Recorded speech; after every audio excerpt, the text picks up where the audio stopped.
Tata cara sholat duha. Dinyatakan dalam hadis yang sahih bahwa di antara keutamaan sholat duha, sholat ini menggantikan tugas sedekah seluruh persendian. Sholat tersebut juga menjadi sebab Allah memudahkan urusan kita hingga akhir hari. Berikut di antara keutamaan sholat duha yang disebutkan dalam hadis sahih. Pertama, sholat duha dapat mencukupi sebagai sedekah bagi tiap ruas tulang Bani Adam. Nabi SAW bersabda, pada pagi hari diharuskan bagi seluruh persendian di antara kalian untuk bersedekah. Setiap bacaan tasbih, yaitu subhanallah, bisa sebagai sedekah. Setiap bacaan tahmid, yaitu alhamdulillah, bisa sebagai sedekah.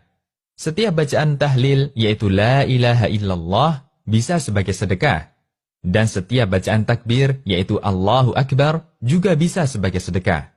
Begitu pula amar ma'ruf, yaitu mengajak kepada ketaatan, dan nahi munkar, yaitu melarang dari kemungkaran, adalah sedekah. Ini semua bisa dicukupi atau diganti dengan melaksanakan sholat duha sebanyak 2 rakaat. Hadis riwayat Muslim. Kedua, sholat duha merupakan salah satu wasiat Nabi SAW kepada beberapa sahabatnya. Di antaranya Abu Hurairah radhiyallahu anhu, beliau pernah mengatakan, kekasihku, yaitu Nabi Muhammad SAW, mewasiatkan kepadaku untuk berpuasa 3 hari dalam tiap bulan, melakukan 2 rakaat sholat duha, dan melakukan sholat witir sebelum tidur. Hadis riwayat Bukhari dan Muslim. Ketiga, sholat duha merupakan sholatnya orang-orang yang rajin bertaubat. Rasulullah SAW bersabda, sholatnya orang-orang yang bertaubat adalah pada saat berdirinya anak unta karena teriknya matahari. Hadis riwayat Muslim.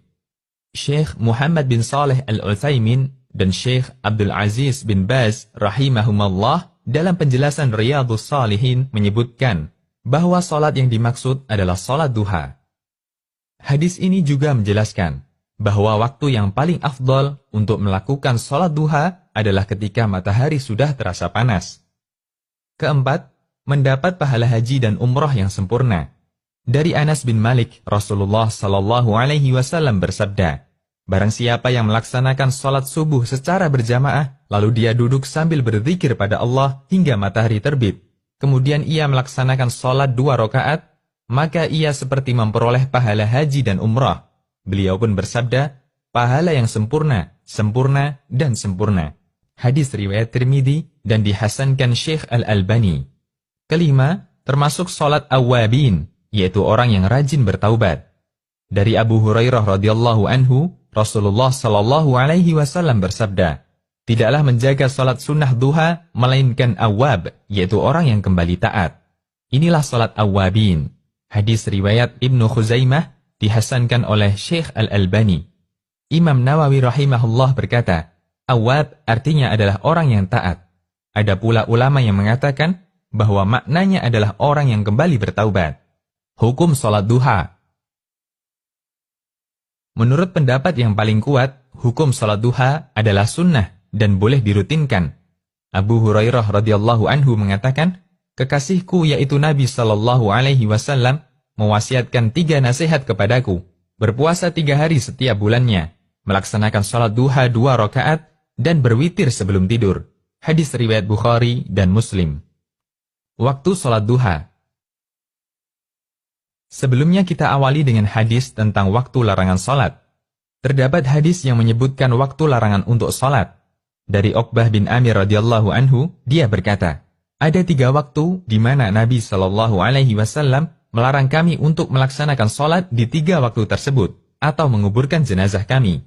Ketika matahari terbit sampai tinggi, ketika seseorang berdiri di tengah bayangannya sampai matahari tergelincir, dan ketika matahari miring hendak tenggelam sampai benar-benar tenggelam. Hadis riwayat Muslim. Pada hadis di atas, ada 2 waktu yang mengapit waktu duha. 1. Ketika matahari terbit sampai tinggi. 2. Ketika seseorang berdiri di tengah bayangannya sampai matahari tergelincir. Ketika matahari sudah terbit, mulai kapan sholat duha sudah boleh dilaksanakan? Apakah tepat setelah terbit, ataukah ditunggu sampai agak tinggi? Ulama berbeda pendapat mengenai waktu mulainya sholat duha. Sebagian ulama Syafi'iyah berpendapat bahwa waktu mulainya sholat duha adalah tepat setelah terbitnya matahari. namun dianjurkan untuk menundanya sampai matahari setinggi tombak. Pendapat ini diriwayatkan An-Nawawi dalam kitab Ar-Raudhah. Sebagian ulama Syafi'iyah lainnya berpendapat bahwa salat duha dimulai ketika matahari sudah setinggi kurang lebih 1 tombak. Pendapat ini ditegaskan oleh Ar-Rafi'i dan Ibnu Rif'ah. Demikian yang menjadi pendapat Imam Abu Syuja dalam matan At-Taqrib ketika beliau menjelaskan waktu-waktu yang terlarang untuk salat. Hal yang sama juga menjadi pendapat Imam Al-Albani. Beliau ditanya tentang berapakah jarak 1 tombak. Beliau menjawab, 1 tombak adalah 2 meter menurut standar ukuran sekarang. Sebagian ulama menjelaskan, jika diukur dengan waktu, maka matahari pada posisi setinggi 1 tombak kurang lebih 15 menit setelah terbit. Waktu akhir salat duha. Batas akhir waktu salat duha adalah sebelum waktu larangan salat, yaitu ketika bayangan tepat berada di atas benda, tidak condong ke timur atau ke barat. Untuk menentukan batas akhir waktu duha, Anda bisa perhatikan bayangan benda. Selama bayangan benda masih condong ke barat, meskipun sedikit, berarti waktu duha masih ada. Kemudian ketika bayangan benda lurus dengan bendanya, tidak condong ke barat maupun ke timur, waktu salat duha telah habis, karena matahari persis berada di atas benda. Ada sebagian yang memberikan acuan, kurang lebih 15 menit sebelum masuk waktu zuhur. Cara mudah menentukan batas waktu salat duha. Batas awal waktu duha, yaitu waktu terbit matahari, ditambah 15 menit. Batas akhir waktu duha, yaitu waktu zuhur, dikurangi 15 menit. Waktu duha yang paling afdol. Waktu yang paling utama untuk mengerjakan sholat duha adalah ketika matahari sudah mulai panas, yaitu dekat dengan waktu berakhirnya duha. Sebagaimana riwayat dari Al-Qasim Asy-Syaibani, bahwasanya Zaid bin Arqam radhiyallahu anhu melihat beberapa orang melakukan sholat duha. Kemudian Zaid mengatakan, andaikan mereka tahu bahwa sholat setelah waktu ini lebih utama. Sesungguhnya Nabi SAW bersabda, sholat para awwabin adalah ketika anak onta mulai kepanasan. Hadis riwayat Muslim. Awwabin artinya orang yang suka kembali kepada aturan Allah. Sebagian ulama mengatakan, sholat pada waktu ini dikaitkan dengan awwabin karena umumnya pada waktu tersebut, jiwa manusia condong untuk istirahat. Akan tetapi, orang ini menggunakan waktu tersebut untuk melakukan ketaatan dan menyibukkan diri dengan melakukan sholat, meninggalkan keinginan hati menuju ridho penciptanya. Imam An-Nawawi mengatakan, ulama mazhab kami, yaitu Syafi'iyah, mengatakan, waktu ketika matahari mulai panas adalah waktu yang paling utama untuk melaksanakan sholat duha. Meskipun dibolehkan sholat sejak terbit matahari sampai menjelang tergelincirnya matahari. Jumlah rakaat salat duha.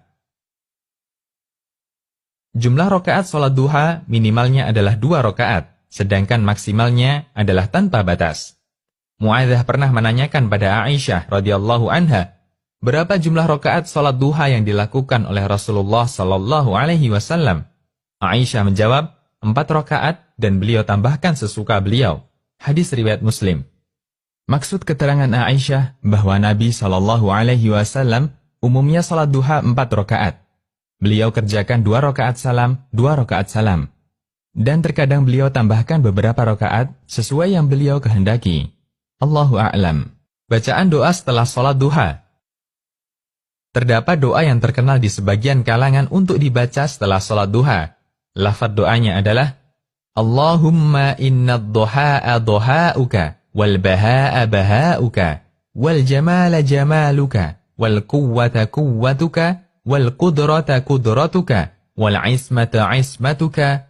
Allahumma in kana rizqi fis sama'i fa anzilhu wa in kana fil ardi fa akhrijhu wa in kana mu'assaran fayassirhu wa in kana haraman fatahhirhu wa in kana ba'idan faqarribhu bihaqqi dhahaika wa bihaika wa jamalika wa quwwatika wa qudratika atini ma ataita ibadaka salihin. Apakah doa ini sesuai tuntunan Rasulullah sallallahu alaihi wasallam? Doa ini disebutkan oleh Asy-Syarwani dalam Syarhul Minhaj dan Abu Bakar Ad-Dimyati dalam I'anatut Talibin. Namun kedua penulis ini tidak menunjukkan dalil bacaan ini. Dikomentari oleh tim Fatwa Syabakah Islamiyah di bawah bimbingan Dr. Abdullah Al-Faqih, kami tidak mendapatkan dalil kuat yang menunjukkan adanya doa ini pada referensi-referensi yang kami miliki. Bolehkah diamalkan? Perlu dipahami dan dijadikan prinsip bagi setiap orang yang beriman bahwa ibadah dalam agama Islam bersifat tauqifiyah, artinya menunggu dalil. Karena hukum asal ibadah adalah haram, kecuali jika ada dalilnya.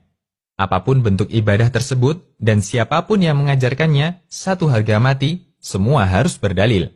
Jika tidak, maka itu bukan ibadah meskipun kelihatannya adalah ibadah.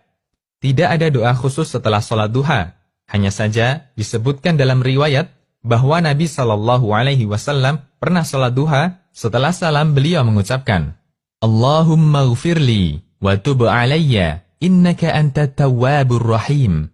Yang artinya, Ya Allah, ampunilah aku dan terimalah taubatku. Sesungguhnya engkau maha penerima taubat lagi maha penyayang. Sampai beliau membacanya 100 kali. Hadis riwayat Bukhari dan sanadnya disahihkan Al-Albani. Bolehkah sholat duha dilakukan secara berjamaah?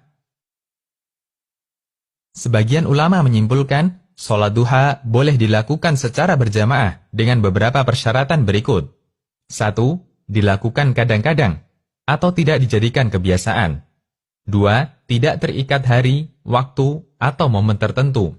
Misalnya, dilaksanakan setiap 8 sekali, misal Jumat Pon atau yang lainnya. Ketentuan hari semacam ini tidak dibolehkan. 3. Tidak ada kesepakatan sebelumnya, atau tidak ada pengumuman kepada masyarakat. 4. Tidak menjadi amalan yang menjamur dan banyak dilakukan masyarakat. 5. Jumlah orang yang ikut berjamaah sedikit, sehingga tidak boleh melaksanakan sholat duha berjamaah satu kampung, sebagaimana sholat fardu. 6. Tidak dilaksanakan bersama-sama di masjid. Adakah surat khusus yang dibaca setelah Al-Fatihah? Kesimpulannya, tidak ada bacaan surat khusus untuk sholat duha, sehingga boleh membaca surat apapun dalam Al-Quran pada sholat duha. Demikian, Allahu a'lam.